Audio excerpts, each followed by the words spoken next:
from my treadmill as I do every month to answer any questions you may have. For those of you unfamiliar with my work, every year I read through every issue of every English language nutrition journal in the world. So busy, folks like you don't have to. I then compile the most interesting, most groundbreaking, most practical findings to new videos and articles that I upload nearly every day on my nonprofit site, NutritionFacts.org. Everything on the website is free. There are no ads, no corporate sponsorships, strictly non-commercial, not selling anything. Just put it up as a public service, as a labor of love, as a tribute to my grandmother, whose own life was saved with evidence-based nutrition. All right, let's get to your questions. I'll just go down the list here. First question is from Kawar. Yoga webinar. I talked about the evidence based presumably on a meta-analysis that covered up into 2020. What about any of the latest? So right now on NutritionFacts.org, there is a yoga series, a 6-part video series. I probably, what I do is I go through topics by alphabet. And so I'm almost at the end of the alphabet with yoga. And then it start again. So you'll see videos on apples and videos on, as we go through. So yoga is going to be a while. But when it gets its turn, I'll check to see if there's anything juicy. There may be a lot of new science, but if it basically shows what we've already seen, doesn't cover any new diseases, came to the same conclusions as before, I'll probably skip it. Same thing with apples. If there's no new good apple stuff, we'll stick with what we know. But if there's anything really juicy, I will do more about it since people seem to be interested. All right, next question is from Tasha saying, hello, what can I do to limit my exposure to radiation? From CT PetScans, which have to monitor your condition, told to take melatonin. What does the science say? I do have some videos on what to do to cut down on the risk from ionizing radiation. Of course, the primary one is to reduce your exposure in the first place. I don't know if they can if they can stagger them out anymore. That may or may not be possible.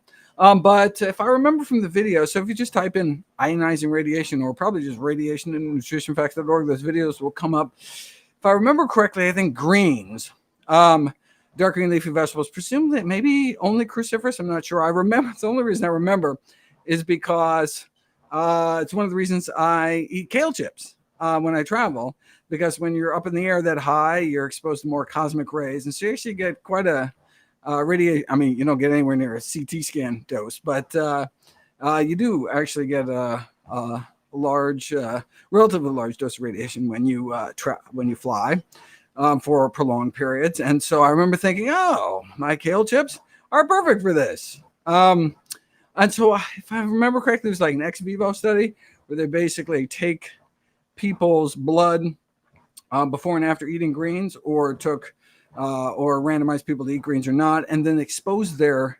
white blood cells. So then they took blood from them before and after greens and exposed them to a whopping dose of radiation, not the people, but the blood cells, and could show less DNA damage in those who had been eating greens. And again, I don't remember it's all greens or just cruciferous greens, but that suggests that it can either boost DNA repair enzymes or maybe just make the DNA more robust in the first place, or some kind of DNA protective mechanism. But anyway, and it wasn't just greens, there were other foods. So check it out on NutritionFacts.org.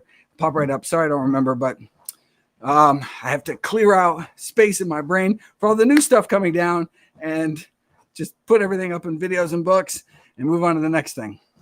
Okay, next up, Johnny says LDL too low. HDL too low, excuse me, LDL 54. No, you are not. Okay. Oh, I'm so glad you asked that. Common misconception. No, you are in an excellent position with an LDL of 54. That's really what we are concerned about. We used to think that HDL was a causal kind of inverse risk factor, meaning that we thought having high HDL actually protects you from heart disease. Having high HDL is associated with lower rates of heart disease. But the question is it a causal risk factor or not? And so I actually did a video. I think it's one of my kind of coconut oil videos. If you just type in HDL, it'll pop up. But basically, it was like just like having, I think I used the example I use, having tennis shoes in a house is correlated with with exercise, or having ashtrays in the house. Having lots of tennis shoes is associated with longer life. Having lots of ashtrays in the house is associated with shorter life. And but it's not that the ashtrays are hurting you; it's just the ashtrays are pointing to the real causal factor, which in that case maybe tobacco use. And similarly, exercise is really what's helping him. And so just because something is correlated with something doesn't mean it causes something. And so that's why we have, for example, Mendelian randomization studies where, just from a kind of genetic random lottery, some of us are born with genes that give us lifelong elevated levels of HDL, or low levels of HDL, or high levels of LDL, or low levels of LDL. And so we're like, regardless of what we eat, regardless of whatever, we just have the kind of lower levels if we were eating those same foods or living that same lifestyle with different genes. And so since that kind of gene allotment is kind of random at birth, depending on which egg cell and which sperm cell kind of got together, it's kind of like a randomized controlled trial where people are like randomized to have high LDL or low LDL at birth, kind of lifelong levels. And the question is, well, wait a second, do they live longer or shorter lives? So when it comes to LDL, absolutely. You are just have lifelong LDL, you dramatically increase risk of dying prematurely, of heart disease. In fact, you actually have 3 times more benefit having lower LDL through genetic means versus statin means or medication means, just because it's lower for longer. We want to have low LDL as long as possible, not just starting drugs later in life, though that certainly can be helpful if your levels are too high. Anyway, so that's one of the reasons we know LDL causes heart disease. So, okay, what about people born with high HDL? If it is indeed cause and effect, then people should have less heart disease, and turns out they don't. And so HDL is kind of a marker of heart health, but not cause and effect, so raising HDL. And so no wonder the trials where they had drugs that raised HDL, actually people were in one particular drug, people were dying more than those who didn't wear on the drug. So across the board, all drug trials to raise HDL have flopped. And now we know why. Oh, well, because pushing HDL higher doesn't actually make things better, but pushing LDL lower definitely does. Again, based on these studies, there's lots of other kind of studies that we can look at. But anyway, so we used to worry about the low HDL. And like, what can we do to raise it? Like exercise and other things. But it turns out that what we care about, primarily LDL, you can argue that ApoB, there's kind of our, which is kind of the protein component of LDL and VLDL and IDL. But LDL is cheaper and probably better recognized, although it's that's in a common lipid panel. That's what we care about, is what your LDL is doing. And your LDL is fantastic. Congratulations. Okay, Jeff says, watch my salt intake. Could slightly elevated blood pressure be caused by stress and mild anxiety? Would taking GABA and magnesium supplements. Currently taking magnesium malate. Probably the most important thing is you are not watching your salt intake enough. When people think about, I don't eat a lot of salt, they're thinking about the salt that they may add in the kitchen or the dining room. But here in the U.S., and it's different around the world, but here in the U.S., 70%, 75%, somewhere around there, of all sodium that people eat has nothing to do with the salt shaker. It has to do with processed foods. And when I say processed foods, like bread is the leading source of sodium. They add a lot of sodium to bread. I think chicken is actually the number one contributor of sodium intake between like ages 30 and 50, if I remember correctly. And you're saying like, wait a second, like salted chicken? No, just regular chicken, because they actually inject it with salt water. So it retains more water weight because it's sold by the pound, so they make more money that way. But of course, all that salt and phosphate additives no good for us. So you may think you're doing good on sodium, but if you're eating processed foods, you're probably not. So I would make sure that you get your sodium under 1,500 milligrams a day, which is the American Heart Association recommendation. So I would start there before worrying about other things you can do. And before going to supplements, I would start eating foods that can have been shown to lower your blood pressure. I mean, if you really want magnesium, I want to eat your dark green leafy vegetables instead. So hibiscus tea can lower blood pressure. A few strong cups in the morning, works better than leading blood pressure drug. Ground flax seeds can lower blood pressure. A bunch of other stuff. So just type in blood pressure in NutritionFacts.org and bring up those foods. But again, why don't we treat the cause first, lower the sodium intake, and then see how you're doing. And if necessary, add healthy foods to the diet. Also exercise, aerobic exercise lowers your blood pressure, so that's good as well. All right. Next up, Jeff, how long does nighttime vitamin D supplement last in the body? How long does sun-exposed vitamin D stay in the body? Does vitamin D absorb better than with vitamin D? Okay. Vitamin D is a fat-soluble vitamin, so you can actually store it for months.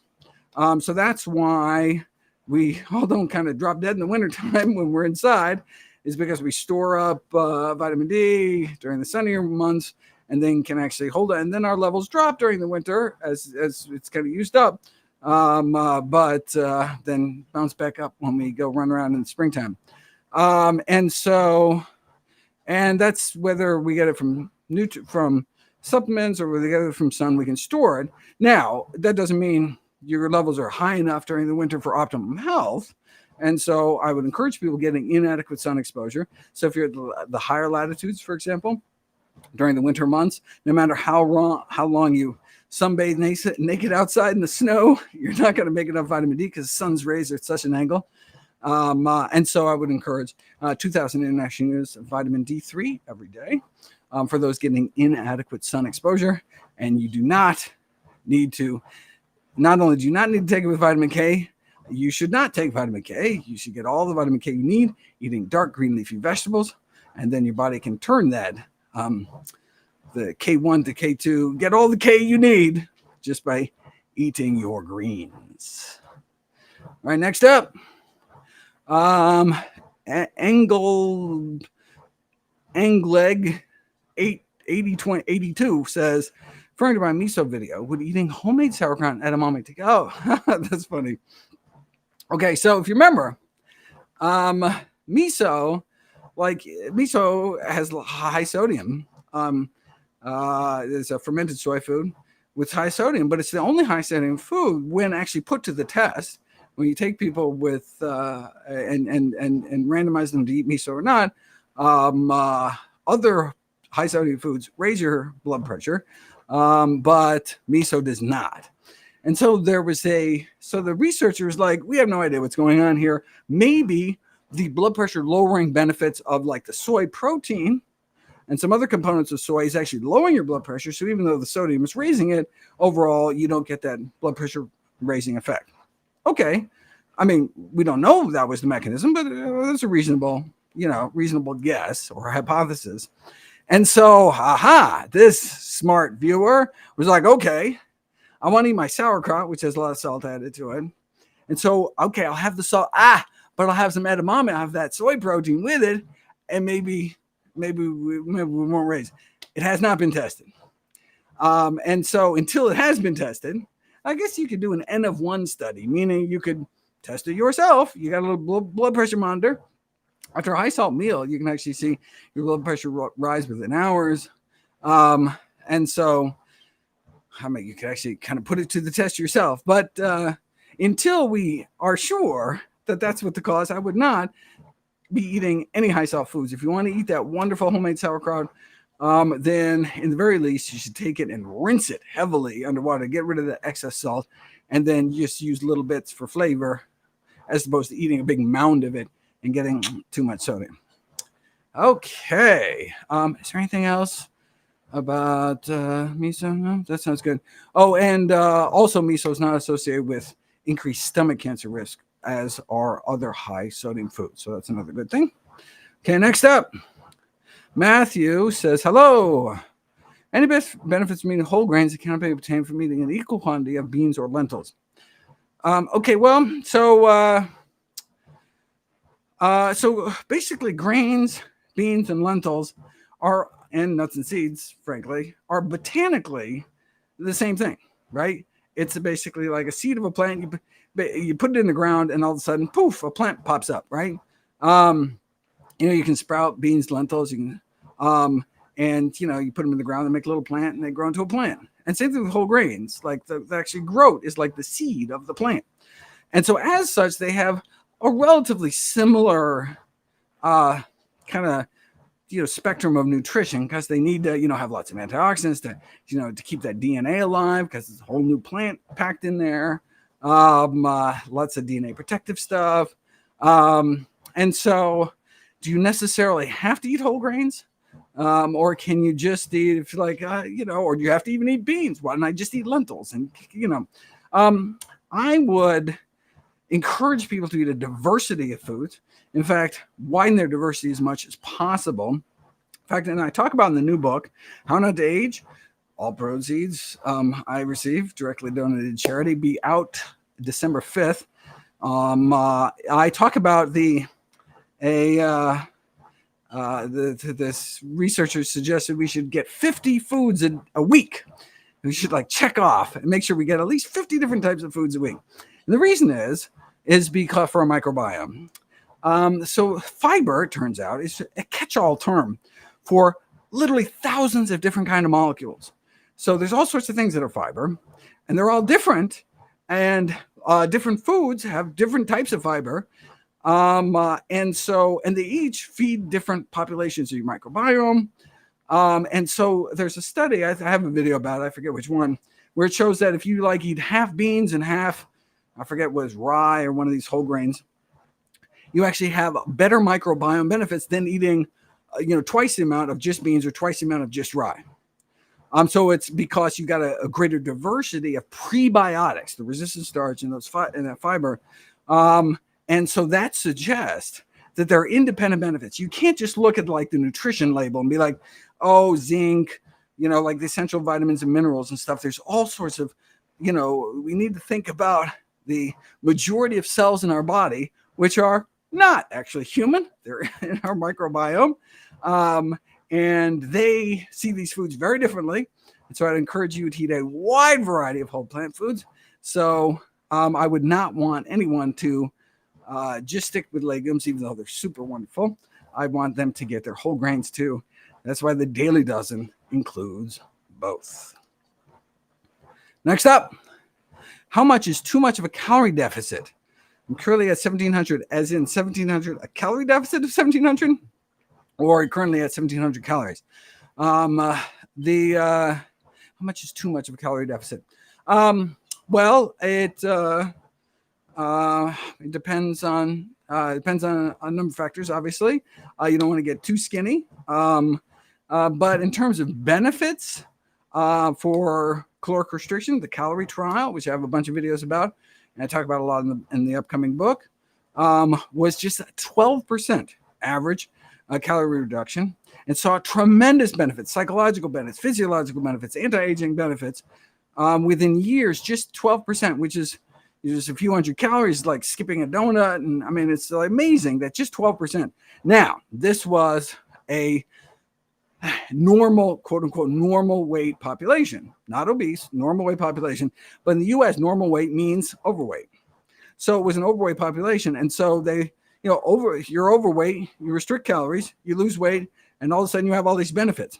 Is it from the caloric restriction or just the fact that you got rid of excess body fat? You can't really determine. But since most people have excess body fat, particularly that visceral fat, that deep belly fat, then caloric restriction, that kind of mild caloric restriction, chronically would be beneficial. Okay. Next up, Sanjeev Hello, Sanjeev. Next up, I try not to if I click on questions and they're like, "Why'd you click on that question?" I try to just go in order and not. I don't want to pick and choose. I don't want to have preferential treatment of anybody. I just want to like answer every single question. So that's why some of the questions might not make any sense. But anyway, R. Phil says the serving size of my frozen bag of fruit says 1 serving. Whoa, 2 cups. Which serving size? Well, it depends what you're. That's interesting. What serving size should I follow? Well, for the daily dozen, yeah, one cup cut up fruit is certainly enough to fit your serving for the daily dozen. And yeah, I wonder why. I'm not sure why the frozen bag wants it. Usually, I mean, it's up to food companies to set the serving however they like. So typically, they make really small servings to make because most stuff in most packaged food is so bad for you. Too much sodium, too much saturated fat, too much sugar, that they want really small serving size. So you look at it, you're like, wow, this hardly has any sugar. It hardly has any salt. But yeah, there's like 20 servings, this little bit thing. All right.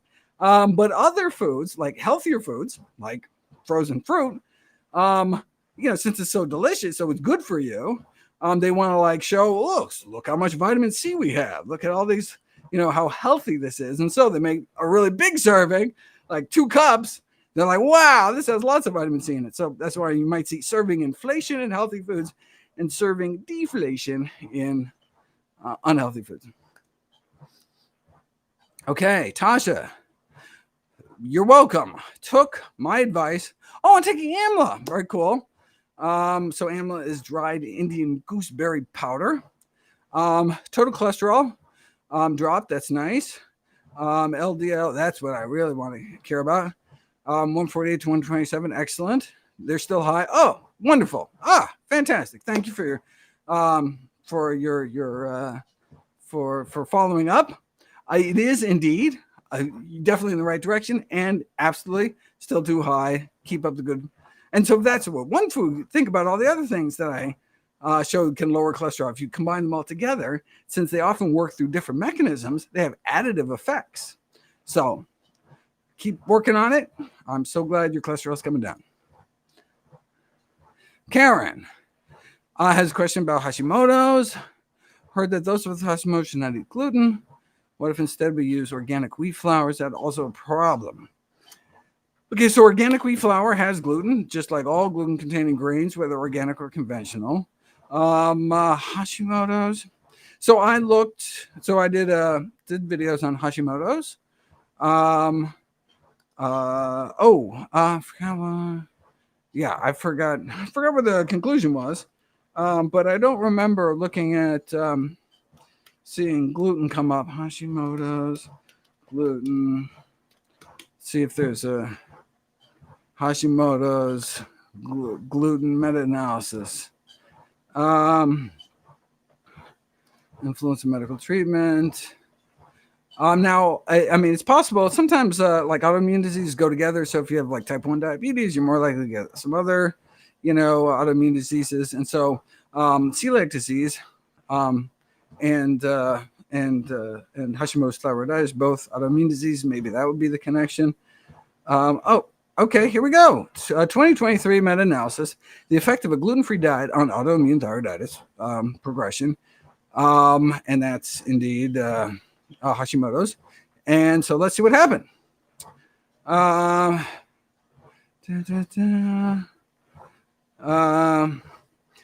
kind of the bottom line conclusion is current lines of evidence are not yet sufficient to recommend this dietary approach, meaning a gluten-free diet, for patients with a diagnosis of Hashimoto's thyroiditis. The fact that they made it sound like that, perhaps there are subpopulations of people that may benefit. That's good. Anyway, but that was kind of the bottom line. That was a 2023 compilation of the evidence. So maybe, so they only found 4 studies with a total of 87 patients. Okay, so yeah, early days.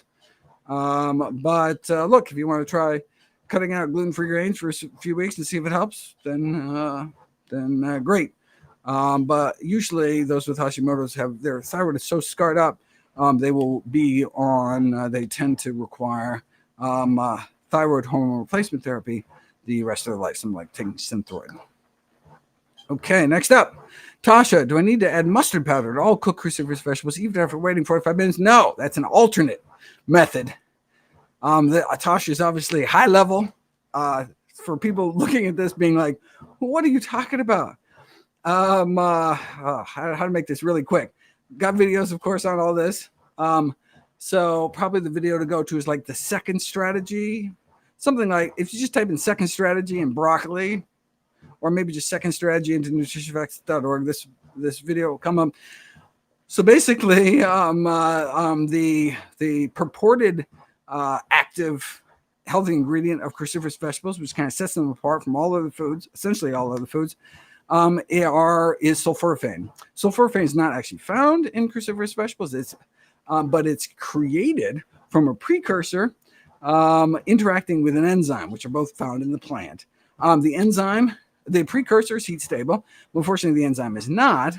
But when the precursor and enzyme mix together, sulforaphane is made. So when you chop it or bite it or anything, pulverize it, then you start making sulforaphane. 45 minutes later, you're good to go. You can cook it because then the enzyme is done, fulfilled its destiny in life, and you can destroy the enzyme because the sulforaphane is made, and sulforaphane is heat stable as well.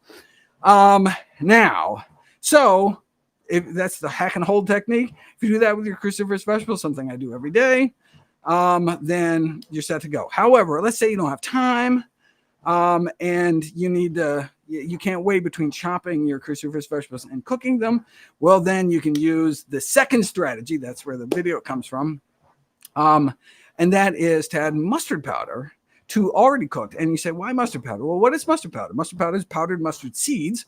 Where do mustard seeds come from? They come from mustard greens. And mustard greens, that's a cruciferous vegetable. And actually, the mustard powder you buy on the shelf actually has active enzyme in it. So you're basically sprinkling enzyme on that precursor, and you can make sulforaphane that way. So either or, doesn't need to be both. All right, a woman says, several times I've seen you say that we vegans only need B12, but I found out the hard way they need B5. Pantothenic acid, as is found mostly in animal products. Now I take Gen vegan supplement. I don't know what a Gen vegan supplement is. You do not need to supplement with B5. There's only 2 vitamins not made by plants. One is vitamin D, made by animals such as yourself when you walk outside, but if you're not getting adequate sunshine, you may need to supplement. And the other is vitamin B12, not made by plants either, or animals, but by little microbes blank the earth. But now we chlorinate the water supply to kill off any bacteria, which is great, no more cholera, but you need to get B12 from somewhere in our nice sanitary world. Supplements are probably the easiest. You can also get it from B12 fortified foods, but all the other B vitamins you get from the produce aisle or the bulk beans and whole grains aisle.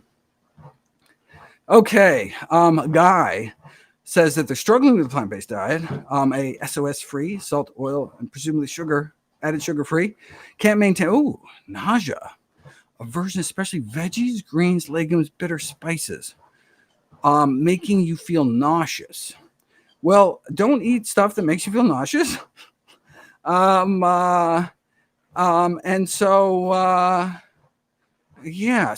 So one thing I would experiment was like, what are you saying, all vegetables or just the vegetables you've tried? All greens, all legumes? Have you tried chickpeas? If chickpeas don't work, have you tried lentils? Have you tried, blah, blah, blah. I keep going around. So you want to have some kind of legume in your life. You want to have some kind of green leafy vegetable in your life. And veggies basically mean any part of the plant except the fruit. So there's root vegetables and stem vegetables and flower vegetables and leaf vegetables and on down the list. Hopefully you can find some that you not just can stomach, but are actually delicious to you. Next up, I don't know why that's not showing up. Oh, there we go. Sorry. Linda says nattokinase. No, that's you can take nattokinase in a supplement. No need to take nattokinase supplements. Sandy says floaters in the eye. Any recommendations? Yeah, you may be actually bleeding into your eye. You should go to an ophthalmologist and make sure that you don't have like a retinal tear or something. Oh my God, is it that time already? Let me just put up a quick subscribe plug for our free email newsletter, which just tells you when all the new videos and blogs are up at NutritionFacts.org/subscribe. Got a lot of exciting stuff coming up. Just did a webinar. What was the last one? Last one was on sunscreen and safety and efficacy. And then next one in October is going to be my new kind of how not to age presentation, which I'm very excited about, giving around the world next year. But you get to see it early. If you want to sign up for that, and so you'll get details. I forget exactly what day it is, but you'll get details emailed out to you if you sign up to the newsletter. And otherwise, I will talk to you next month. And thanks so much, and hope I got some of your questions answered.